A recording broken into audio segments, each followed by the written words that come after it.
जय माँ इंद्राक्षी, जय अम्बे। इंद्राक्षी धाम में दर्शकों, आप सभी का हम हार्दिक स्वागत करते हैं। आज के दिन जिन जातकों का जन्म दिवस है, मैरिज एनिवर्सरी है, उन सभी को हमारी तरफ से बहुत बहुत शुभकामनाएं। आज के इस विशेष अंक में हम बात कर रहे हैं पशुओं को और पक्षियों को हम भोजन किस प्रकार से खिलाएं, कहाँ पर खिलाएं। बहुत लोगों का ये सवाल होता है, क्या हम पक्षियों को दाना अपने घर में खिला सकते हैं, बालकनी में खिला सकते हैं, छत पर डाल सकते हैं, या हम कैसे करें। और बहुत लोगों का ये भी सवाल है कि पक्षियों को हम किस दिन दाना डालें, पशुओं को हम कब चारा खिलाएं। बहुत सारे ऐसे सवाल आपके मन में आते होंगे। आज बहुत ही भ्रामक बातें, भ्रामक तथ्य हम आपके मन से निकालने वाले हैं। छोटा सा कार्यक्रम है, लेकिन ध्यान से इसको सुनिएगा। आइए पहले आज का हम पंचांग बताएं। 3 मई सन 2024, दिन शुक्रवार, संवत 2081, बैसाख मास, कृष्ण पक्ष, तिथि दशमी, नक्षत्र सतविसा, राहु काल 10:30 से 12, दिशा शूल पश्चिम दिशा। सबसे पहला सवाल है जो लोगों के मन में बड़ा अटकता है कि हम पक्षियों को दाना क्या अपनी छत पर डाल सकते हैं या कहाँ खिला सकते हैं, ये सवाल आता है। पशुओं को हम भोजन कहाँ खिला सकते हैं, कब खिला सकते हैं।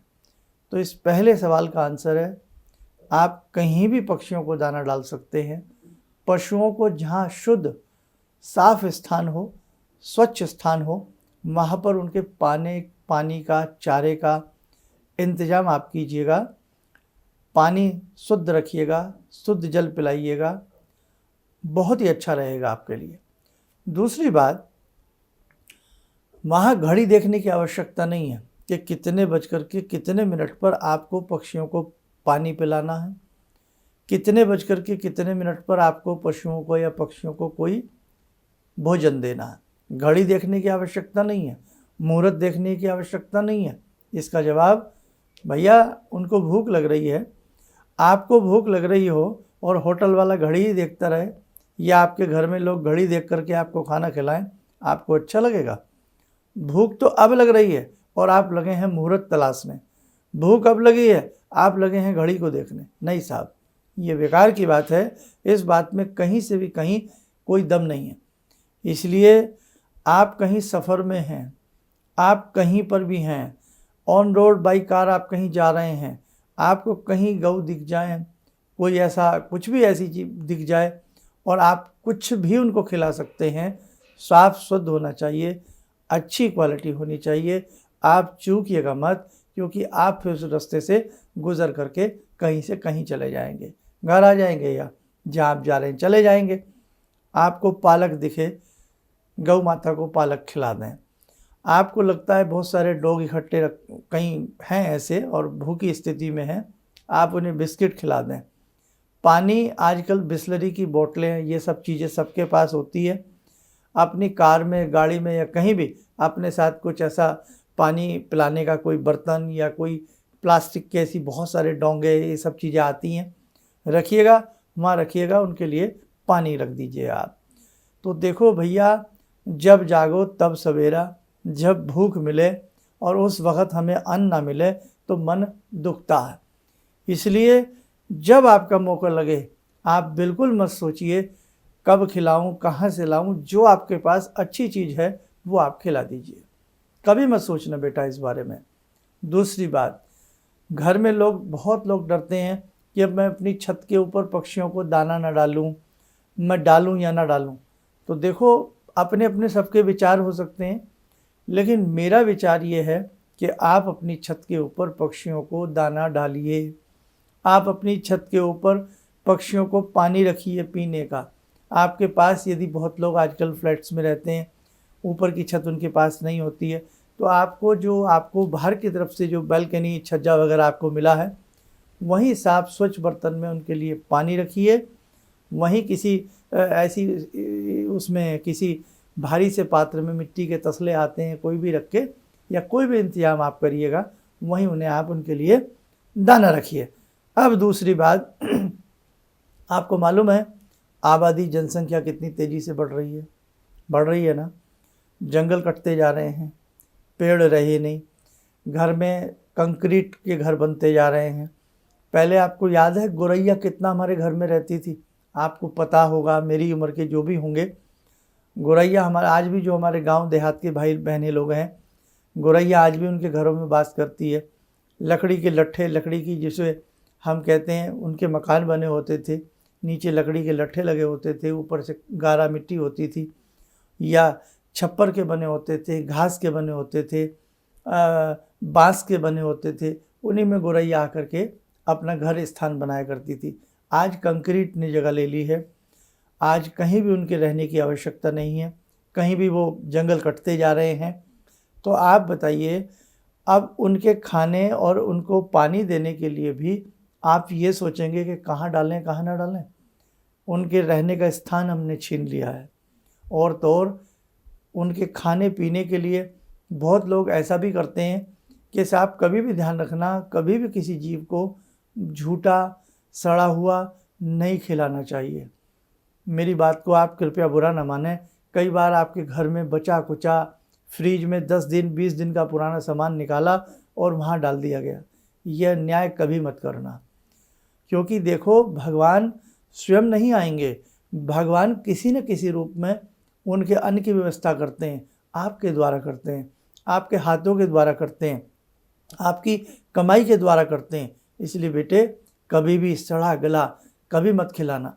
आपकी कॉलोनी में, आपके शहर में आप देख रहे हैं, वैसे हम गौ माता के नारे लगाते हैं, गाय हमारी माता है, लेकिन आप बुरा मत माने, ये कटु सत्य है कि साहब कहीं कहीं चौराहों पर कूड़े के ढेर लगे हैं और वहाँ किस प्रकार से वो सूखी पन्नियाँ, कूड़ा करकट खा रही हैं, पीने के लिए पानी नहीं है। तो देखो आपकी कॉलोनी में, जहाँ आप अपनी कॉलोनी के सदस्य हैं, अपनी कॉलोनी के मेंबर हैं, हेड हैं, कुछ भी हैं, और अपनी कॉलोनी के लिए साफ़ सफाई की आप व्यवस्था करते हैं, बहुत सारी चीज़ों की भी आप करते हैं, तो यदि भगवान ने आपको पावर दी है, पैसा दिया है, मस्तिष्क दिया है, तो आप कॉलोनी के 4-10 आदमी इकट्ठे होकर के उनके साफ स्वच्छ पीने का इंतज़ाम करो। भले ही आपकी कॉलोनी में ना हो, कहीं दूर आपको लगता हो गायें आती हैं, खड़ी होती हैं, तो वहीं पर आप उनके चारे की व्यवस्था करिएगा, पानी की व्यवस्था करिएगा। आपके अंदर बल है, पावर है, तो आप उस चीज़ को ज़रूर करिएगा, पीछे मत हटिएगा। आप देखें कितना सुंदर आपको सुखद एहसास होगा, आपको कितनी सुंदर मीठी नींद आएगी और आपको आनंद आएगा। अब फिर पक्षियों की बात पर आता हूँ। तो बेटा जंगल हमने काट लिए, पहाड़ हमने तोड़ लिए, कंक्रीट के हमने मकान बना लिए, हमने कोई जगह नहीं छोड़ी। इंसान कोई जगह नहीं छोड़ रहा है। रात दिन हमारी जनसंख्या बढ़ रही है, सब कुछ हो रहा है, वो लोग कहाँ जाएंगे? ऊपर से उनको दाना आप छत पे डालने से भी डर जाते हैं। तो बेटा किसी ऐसी भ्रामक बातों में न आएं, कोई नुकसान नहीं है। आपको लगता है किसी भूखे को भोजन खिलाने से आपका अहित हो सकता है? आपको लगता है कि आप अपनी छत पर या अपनी बैल्कोनी में कोई ठंडा ठंडा सा पानी किसी जीव को पिला देंगे तो आपको लगता है कोई आपका नुकसान हो सकता है? आपके घर में आकर के कोई गौरैया, कोई कबूतर, कोई पक्षी 2 दाने खा करके अपना पेट भर ले, आपको लगता है आपका नुकसान हो सकता है? बताइए। आप अपने हार्ट पे हाथ रखिए, फिर इस बात को सोचिए। आपके बच्चों को भूख लग रही हो हैं और आप घर पे ना हो, अगर कोई बिस्किट भी खिला करके आपके बच्चे का पेट भर देगा ना, आप 100 बार थैंक्स बोलेंगे उस व्यक्ति को। इसलिए वो जो भगवान है ना, जो भगवान के बच्चे हैं, पक्षी हैं भगवान के बच्चे, पशु भगवान के बच्चे हैं, हम भी भगवान के बच्चे हैं, आप भी भगवान के बच्चे हैं, हम सब भगवान की संतानें हैं किसी न किसी रूप में। हम 84 लाख योनियों को भोग रहे हैं। तो बेटे कभी भी ऐसी भ्रामक बातों में मत आना। बेधड़क होकर के अपनी छत पर साफ स्वच्छ अन्न डालिएगा, पानी पीने की व्यवस्था करिएगा। कोई भी डरने की आवश्यकता नहीं है, किसी भी प्रकार से कोई पाप नहीं है, किसी भी प्रकार से कोई दोष नहीं है।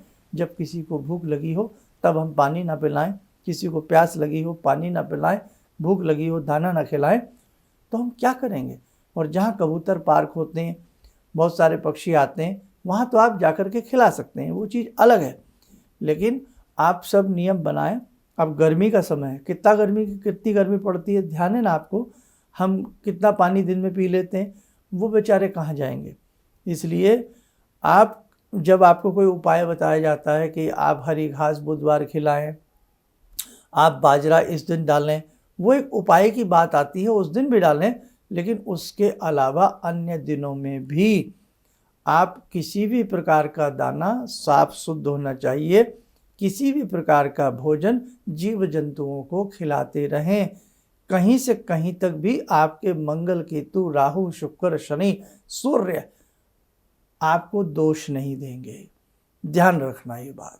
इसलिए आज इतनी भ्रामक बातें व्याप्त होती जा रही हैं और हम लोग इतने स्वार्थी हैं, हम लोग इतने लोलुप हैं कि हम जरा सा कोई हमें डरा दे और बस डर कर के, जहाँ 10 साल से हम पक्षियों को भोजन दे रहे थे, भगवान की कृपा थी, भगवान दिला रहे थे और हमारे हाथ प्रयोग में आ रहे थे, हम बंद कर देते हैं।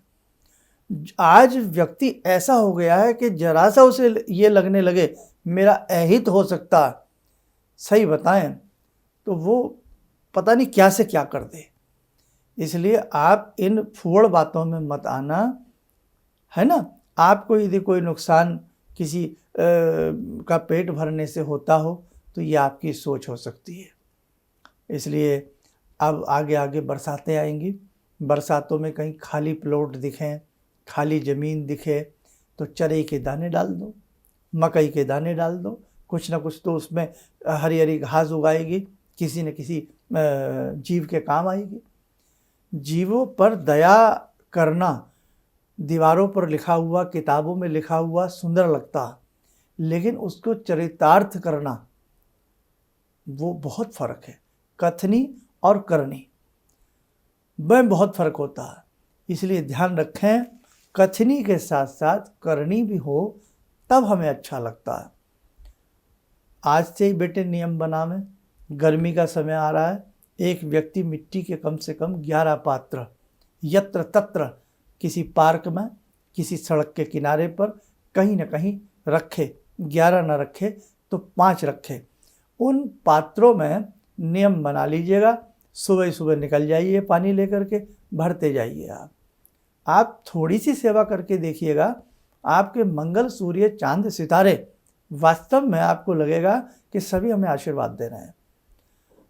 गौ माता के लिए भी सुबह सुबह निकलिए, टाइम निकालिएगा आप थोड़ा सा कि कहीं भी आपको दिखें भूखी प्यासी, उनके पानी की भोजन की व्यवस्था करिएगा। तो आपको ना आनंद आए तब आप हमसे बताइएगा। और यदि फिर भी आपको डर लगता है कि मैं अपनी छत पर दाना ना डालूं, मैं ऐसा ना करूं, तो आपका पाप हम अपने सर पर लेते हैं। आप ये काम खुशी से करिएगा, आपको कोई अहित बेटा नहीं होगा। चलिए, समय हो चला है उस जगत जननी से जुड़ने का। वो महामाई सबका कल्याण करें, सबको शुभ आशीष प्रदान करें। और ये जितनी भी भ्रामक बातें हम सबकी बुद्धि में बसती जा रही हैं, वो महाविद्या, वो महासरस्वती हमारी भ्रामक बातों को, हमारे जड़त्व को जड़ से मिटा दे।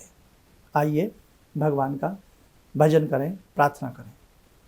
ॐ सिन्दूरारुणविग्रहां त्रिनयनां माणिक्यमूलस्फुरात् स्तारानायकशेखरं स्मितमुखी वापेन वक्षोरुवां पाणिभ्यामलपूर्णरत्नचषकां रत्नोत्परां बिभ्रति सौम्यां रत्नघटस्थरक्तचरणां ध्यायेत्परां अम्बिकां खड्गं चक्रगदेषु चापपरिगान् शूलम्बुशुण्डिं शिरा शङ्खं संदधतीं करे स्त्रीनयनां सर्वाङ्गभूषावृतां नीलासमद्युतिमास्य पाददशकां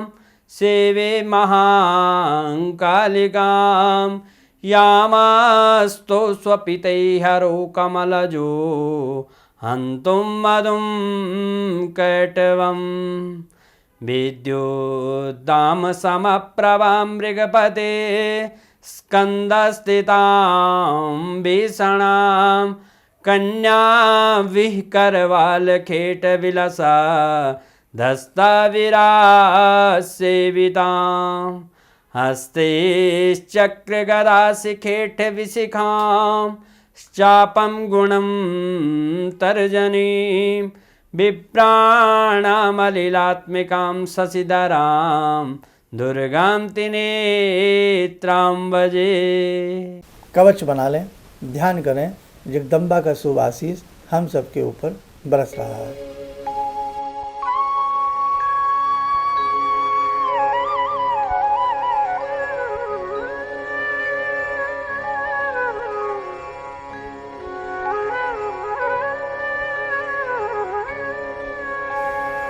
ओम बोलते हुए नेत्र खोलें, सामान्य हो जाए। देखो साधकों, हम ग्रहों के समय समय पर उपाय आपको बताते हैं और आप लोग करते भी हैं, इसलिए ध्यान रखना, हम बहुत सच्चे हृदय से आपके संग बात करते हैं, आपको अपने घर का बेटा बेटी समझ करके आपके संग बात करते हैं। इसलिए आप बिल्कुल मत डरें, जो भी हम आपको समझा रहे हैं उसे करें, और इस प्रकार की बहुत सारी जो भी हमारी वीडियो होती हैं उन्हें अधिक से अधिक शेयर करें, लोगों तक पहुंचाएं, ताकि जागरूकता लोगों में आए और भ्रामक जंजाल में लोग न फंसें। चलिए, आप सब स्वस्थ रहें, सुखी रहें। इन्हीं शुभकामनाओं के साथ हम अपनी वाणी को विराम देते हैं। जय जय अम्बे। भगवान से जुड़ो, और भगवान से जुड़ने का जरिया आपने बताया, बहुत अच्छा लगा, बहुत धन्यवाद। और सनातन धर्म को जिंदा रखने के लिए आप जो प्रयास कर रहे हैं बहुत सराहनीय है। हम लोग को मौका मिला है, हम लोग भाग्यशाली हैं जो आपके करीब आने का हम लोग को मौका मिला है। किसी भी समस्या के समाधान के लिए मिले प्रसिद्ध हस्तरेखा एवं वास्तु विशेषज्ञ प्रोफेसर धर्मेंद्र शर्मा जी से। नोट: शिविर में भाग लेने हेतु एवं व्यक्तिगत रूप से मिलने के लिए कॉल करने का समय सुबह 10 बजे से शाम 6 बजे तक। हमारे विभिन्न ज्ञानवर्धक कार्यक्रम देखने के लिए आप हमें अभी सब्सक्राइब करें, बेल आइकन को प्रेस करें ताकि आप देख सकें हमारा कार्यक्रम सबसे पहले। और अधिक जानकारी के लिए फेसबुक पेज को लाइक करना न भूलें।